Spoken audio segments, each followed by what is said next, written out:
Colombia is a country where the legal and shadow economies have become so deeply intertwined that the line between them is almost invisible. According to the United Nations Office on Drugs and Crime, UNODC, Colombia now produces about 60% of the world's cocaine. More than 230,000 hectares of land are devoted to coca, nearly as much as to coffee, the nation's symbol of pride. But unlike coffee, this crop brings no glory. It feeds those whom the country has forgotten. Every fifth farmer in southern and eastern Colombia grows coca leaves not for profit, but for survival.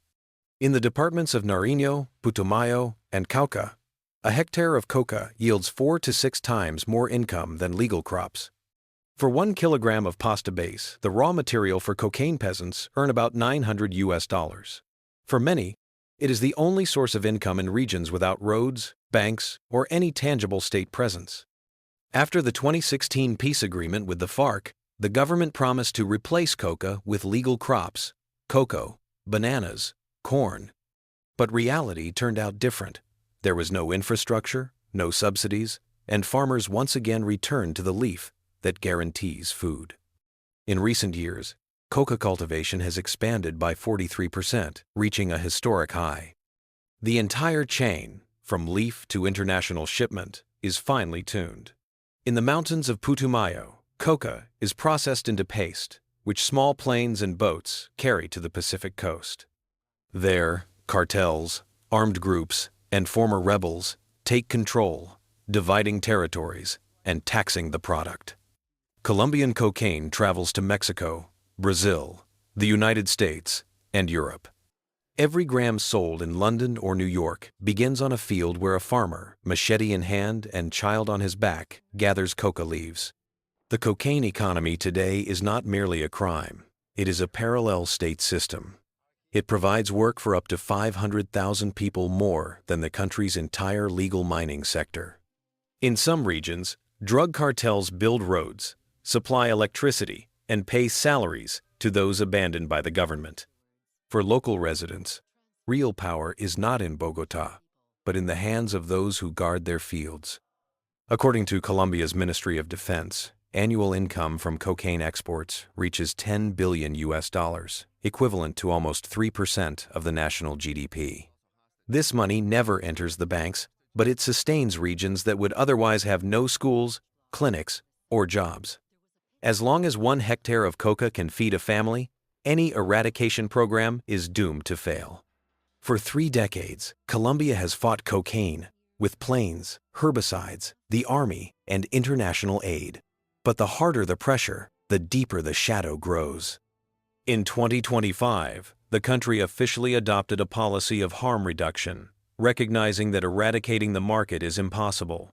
Only its destructive impact can be limited. The question remains the same. Which is stronger, the state or the system it created itself? And if millions depend on coca to live, who is truly to blame? The farmer, the cartel, or global demand? Colombia ranks among the world's leaders in illegal gold mining and among the lowest in controlling it. According to the Ministry of Energy, about 80% of all the gold produced in the country is extracted unlawfully, without licenses, taxes, or basic environmental standards.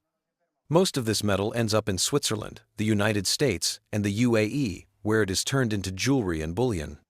On the global market, it's considered clean gold. At the mining sites, however, there is only mud, mercury, and devastated ecosystems. The main epicenters of the gold rush are the departments of Antioquia, Chocó, and Amazonas. Here, thousands of small mines and smelting operations work deep in the jungle under the protection of armed groups. Every kilogram of gold requires around 3–5 kilograms of mercury, which is dumped directly into rivers. Each year, according to the United Nations, up to 75 tons of this toxic metal enter Colombia's waterways. It settles in riverbeds, accumulates in plankton, and then in the bodies of fish and humans. Along the banks of the Cauca River, mercury concentrations exceed safe limits by 15–30 times. In the municipalities of Bajo Cauca and Nechí, over 40% of the population has traces of heavy metals in their blood. Among indigenous communities in the Amazon basin, this figure reaches 70%.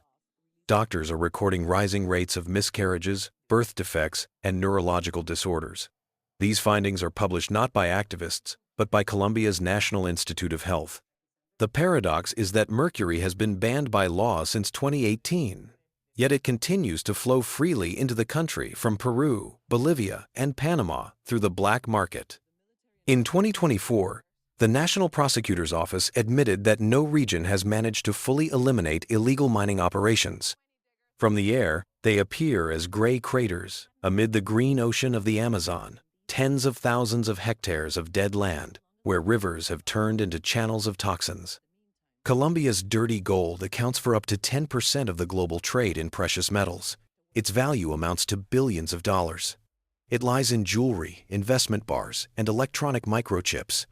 But behind every gram stands a destroyed hectare of forest and a poisoned child somewhere in Choco. Each year, the country supplies more than 12 million bags to the global market, about 10% of total world production. But behind the aroma of a morning espresso lies a reality few wish to confront. According to the International Labor Organization, more than 250,000 children work in Colombian agriculture, and nearly half of them are employed on coffee plantations. The main regions are Huila, Tolima, Caldas, and Quindío, the famed coffee lands that are considered the pride of the nation. Here, children start working as early as ages 8 to 10, helping their parents pick and sort coffee beans. Their workdays last between 8 and 12 hours, often without breaks or pay. Officially, they are helping their families, but in reality, they replace adult, seasonal laborers. During harvest periods, families move closer to the farms, and school becomes a luxury postponed for later. According to UNICEF, 1 in 3 children from coffee-producing areas misses the school year to earn money. The daily wage is around 10,000 pesos, less than $3. That income goes toward food, clothing, and debt payments. Intermediary companies look the other way. In the supply chain, the child is an invisible worker. Producers and exporters' official reports speak of social responsibility, but independent inspections consistently find the systemic use of child labor, especially on small farms with no oversight. The mechanism is simple. Global coffee prices fluctuate, and profit per bag declines. To survive, farmers cut labor costs by involving their own children. Large corporations benefit, consumers enjoy an ethical product, and the child is left with chronic fatigue and missed lessons. When you pour yourself a cup of coffee, do you think about the taste, or about how many children's hands have touched those beans? At an altitude of 2,640 meters above sea level, Colombia's capital seems closer to the sky, but breathing here is becoming harder every year. According to the World Health Organization, the level of PM2, 5 inches Bogotá, exceeds the recommended limit by 3 to 4 times.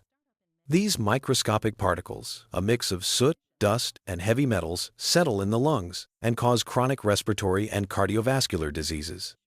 Each year, air pollution leads to more than 2,500 premature deaths within the city alone. The main source of smog is transportation. Bogotá has over 2.5 million registered vehicles, about 40% of which are diesel buses and trucks, often more than 20 years old. Transport accounts for up to 70% of nitrogen oxide emissions and half of all PM 2.5. Add to that cement plants, brick factories, and illegal dumps, where tons of waste are burned daily, and the result is air that can't be breathed without consequences. In February 2024, Bogotá authorities once again declared an orange pollution alert, the third in the past 12 months. Mass complaints about eye irritation, headaches, and shortness of breath have become commonplace.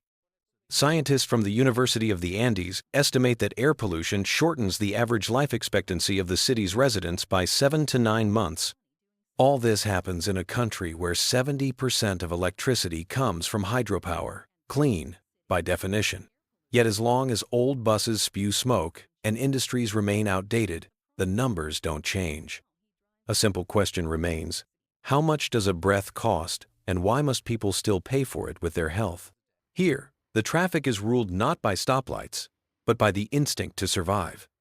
According to the Ministry of Transport, more than 7,000 people die on Colombian roads every year, and around 40,000 suffer serious injuries.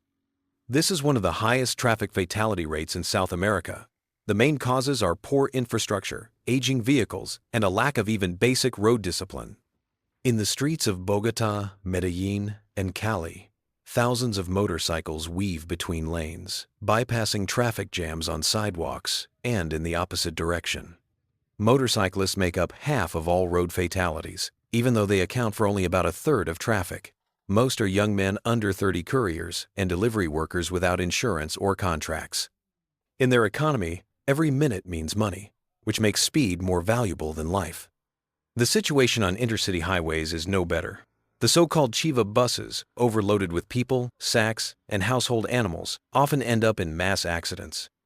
These brightly painted vehicles are a symbol of rural Colombia, but behind their folkloric appearance lies a lack of inspections, seatbelts, and professional drivers. In the mountain regions, the Andes turn into traps, narrow serpentines, crumbling cliffs, and gaping holes in the asphalt make every trip a gamble with fate. Enforcement is weak.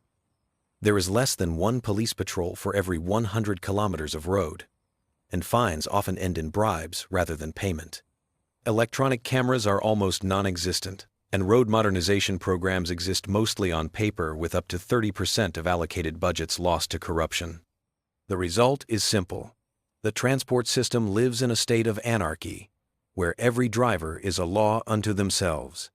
Here, the brake pedal is truly for cowards, because no one is sure the road will even be there tomorrow. In Medellín, a city once known as the capital of drug cartels, another black market now thrives. The market of bodies.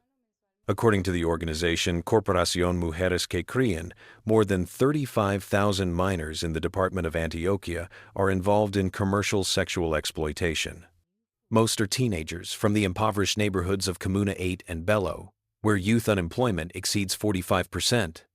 The system is simple and deeply cynical. Girls enter relationships with adult men, so-called sponsors, who provide food, clothes, a phone, or pay their rent.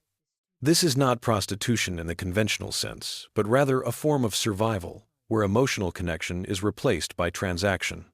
According to UNICEF Colombia, 1 in 6 teenagers in vulnerable areas considers exchanging intimacy for help acceptable. Many of these arrangements happen online. Social media has become the new street, through Facebook, Instagram, and messaging apps. Intermediaries approach teenagers with offers of modeling jobs or financial support. Behind these offers often lie organized networks that traffic girls to other cities or even abroad. In 2023, the National Police recorded more than 1,200 cases of child trafficking, though investigators estimate the real number to be at least 10 times higher. In a country where the minimum monthly wage is about 1.3 million pesos, roughly $320, the human body has become a form of currency rather than a boundary of dignity. Government assistance programs exist, but they reach only a small fraction of victims. Less than 5% receive rehabilitation or psychological support. In the 21st century, hundreds of thousands of women in Colombia still give birth without doctors, pain relief, or even basic medical assistance. According to the Ministry of Health, about 40% of births in rural areas take place without professional care. In remote departments such as Chocó, Guaviare, and Vichada, there are no permanent clinics. The nearest hospital may be over 100 kilometers away, accessible only by boat or motorcycle. Maternal mortality in Colombia remains among the highest in Latin America, up to 83 deaths per 100,000 births. By comparison, in Chile the rate is just 13. Most of the women who die are indigenous or Afro-Colombian, deprived of access to trained midwives and essential medicines.